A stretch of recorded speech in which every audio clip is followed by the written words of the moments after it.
La grande vérité sur la vie. Le grand défi de la vie, c'est que tu peux avoir plus parce que tu peux devenir plus. Voilà la clé. Et l'inverse est tout aussi vrai. Si tu ne changes pas qui tu es, tu auras toujours ce que tu as déjà. Avec le temps, j'ai compris que les revenus ne dépassent presque jamais notre niveau de développement personnel. Parfois, la chance donne un coup de pouce. Mais, tôt ou tard, si tu n'as pas grandi, tes résultats retombent à ton niveau. La vie a des lois étranges. Si on te donne 1 million, et que tu ne deviens pas vite un millionnaire dans ta tête et dans tes habitudes, cet argent disparaîtra. Quelqu'un a dit un jour, si on partageait toute la richesse du monde également entre tous, elle finirait rapidement par revenir dans les mêmes poches. Le succès, ce n'est pas quelque chose que tu poursuis. C'est quelque chose que tu attires, en devenant la personne qu'il recherche. Au lieu de courir après, travaille sur toi. La question à se poser au travail n'est pas « qu'est-ce que je gagne ?» C'est « qu'est-ce que je deviens ?» Parce que le vrai bonheur n'est pas dans ce que tu obtiens, mais dans ce que tu deviens. Tongna. Les leçons qui changent une vie. À 25 ans, mon mentor, Monsieur Schoff, m'a donné plusieurs missions. La plus difficile, travailler sur mon développement personnel. C'est un défi sans fin. Repousser tes limites. Voir jusqu'où tu peux aller. Il m'a appris à fixer des objectifs. Avant lui, je n'en avais aucun. Et quand il a deviné mon solde bancaire juste en constatant ça, j'ai compris. Apprendre à définir des objectifs clairs a complètement transformé ma vie. Économiquement, socialement, personnellement. Mais il m'a aussi montré le revers. Les maladies de l'attitude. Des états d'esprit toxiques qui sabotent tes efforts aussi sûrement qu'une maladie physique. J'en ai eu moi-même. Et j'ai appris à les repérer et à les soigner. Enfin, il m'a parlé du jour qui change tout.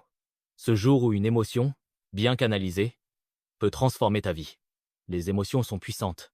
Elles peuvent construire ou détruire. Les gérer intelligemment, c'est ce qu'on appelle la civilisation. La grande clé, le thème de tout ce que j'enseigne, tient en une phrase. La clé majeure de ton avenir, c'est toi. Pas l'économie, pas la chance, pas ce que font les autres. Toi. Tu ne peux pas obtenir plus de temps, mais tu peux devenir plus précieux. Dans le marché de la vie, on est payé pour la valeur qu'on apporte, pas pour les heures qu'on passe. Et bonne nouvelle, tu peux multiplier ta valeur. Deviens une personne au-dessus de la moyenne. Poignée de main sincère. Sourire authentique. Intérêt réel pour les autres. Intensité à gagne-roi. Enthousiasme contagieux. C'est ça qui change les résultats. La loi de l'usage. La foi qu'on ne met pas en action diminue. C'est une loi. La vitalité qu'on ne dépense pas s'éteint. L'énergie qu'on garde pour plus tard s'évapore. Certains disent « Je vais économiser mon énergie ». Impossible. C'est comme essayer de mettre la journée d'aujourd'hui de côté pour l'ajouter à la fin de l'année. Si tu ne l'utilises pas maintenant, elle est perdue. Un talent non utilisé est perdu. Une capacité non exploitée est perdue. Moralité? Fais l'inventaire de toi-même. À partir de demain, engage-toi à utiliser tout ce que tu as ton talent, ton intelligence, ton imagination, ton énergie, ta foi, ton courage. Sinon, tu les perds. La parabole des talents. Un maître donne à 3 serviteurs des talenteux. Mesure d'or à l'époque. Au premier, 5 talents. Au deuxième, 2 talents. Au troisième, 1 talent. Il leur dit « Faites-les fructifier. À mon retour, on fera les comptes. » Le premier double sa mise, de 5 à 10. Le deuxième aussi, de 2 à 4. Le troisième, par peur, enterre le sien pour le protéger. Résultat, le maître félicite les 2 premiers et retire le talent du troisième pour le donner à celui qui en a 10. Est-ce injuste? Peut être. Mais la leçon est claire. Ce que tu n'utilises pas, tu le perds. C'est une loi. La loi des semailles et des récoltes. On la connaît tous. On récolte ce que l'on sème. Et elle est implacable. Sème du mauvais, récolte du mauvais. Sème du bon, récolte du bon. Mais il y a plus. Tu récoltes toujours plus que ce que tu as semé. Dans le positif comme dans le négatif. Autre réalité. 1. Tu peux perdre, même si tu as bien semé. Un orage peut détruire ta récolte. C'est la vie. 2. Si tu ne sèmes pas, tu ne récolteras jamais. La question clé.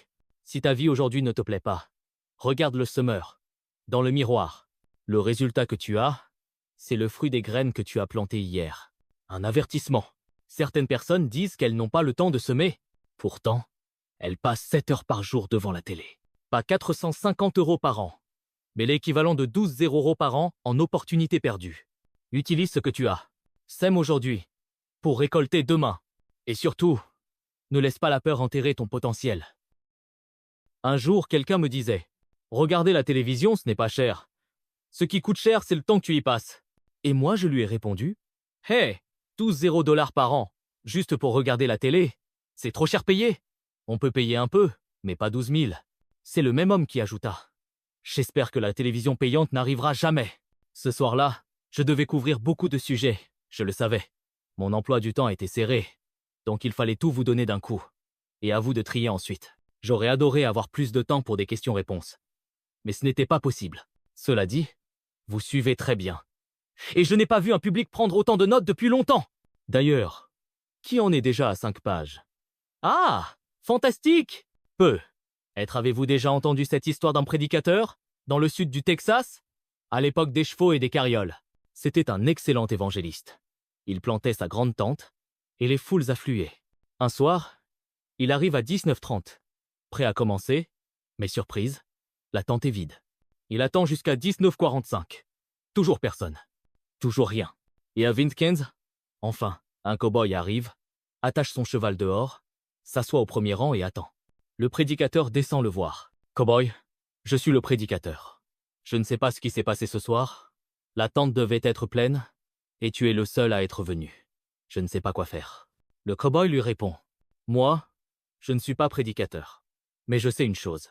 Si j'allais nourrir mon troupeau, et qu'une seule vache se présentait, je la nourrirais quand même. Le prédicateur réfléchit et se dit, il a raison. Peu importe qu'il y ait une personne ou 1000. Si j'ai un message, je dois le partager. Il monte sur l'estrade et prêche comme si la tente était pleine. 1h15, sans s'arrêter. À la fin, il redescend voir le cow-boy. Alors, qu'as-tu pensé de mon sermon? Eh bien, je ne suis pas prédicateur. Mais si j'allais nourrir mes vaches et qu'une seule se présentait, je la nourrirais. Mais je ne lui donnerais pas tout le chargement d'un coup. Moralité. Ce soir, si vous sentez que je vous donne toute la cargaison d'un coup, c'est un peu le cas. Passons au sujet suivant. Fixer des objectifs. C'est ce conseil de mon mentor, Monsieur Schoff, qui a complètement changé ma vie. Si tu ne fixes pas tes objectifs, ta vie se résumera à gagner ta vie au lieu de concevoir ta vie. Et c'est vrai, sans objectif, on finit piégé par la nécessité économique, à se contenter de survivre au lieu de vivre avec intensité.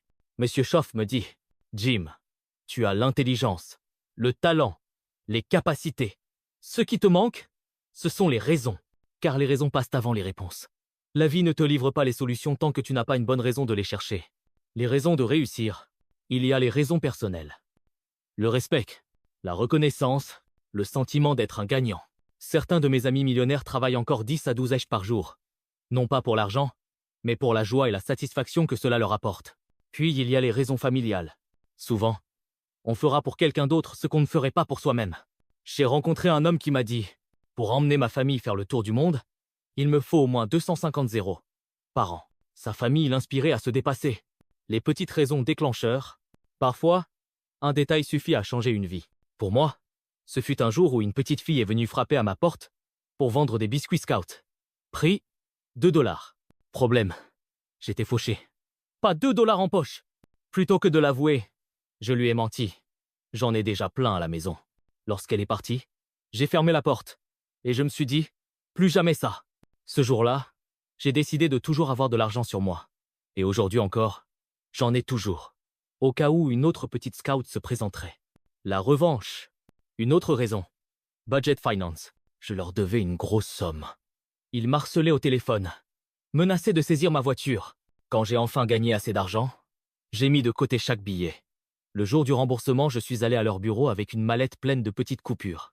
Sans un mot, j'ai versé l'argent sur le bureau de celui qui m'avait tant humilié. Et je lui ai dit, compte, tout y est. Et je ne reviendrai jamais. Pas forcément noble, mais libérateur. Tu veux plus? Alors deviens plus. Commence aujourd'hui. Écris 3 objectifs clairs. Supprime une habitude toxique. Et développe une qualité au-dessus de la moyenne. Partage ce message avec quelqu'un qui en a besoin. Et abonne-toi pour recevoir plus d'outils concrets pour transformer ta vie.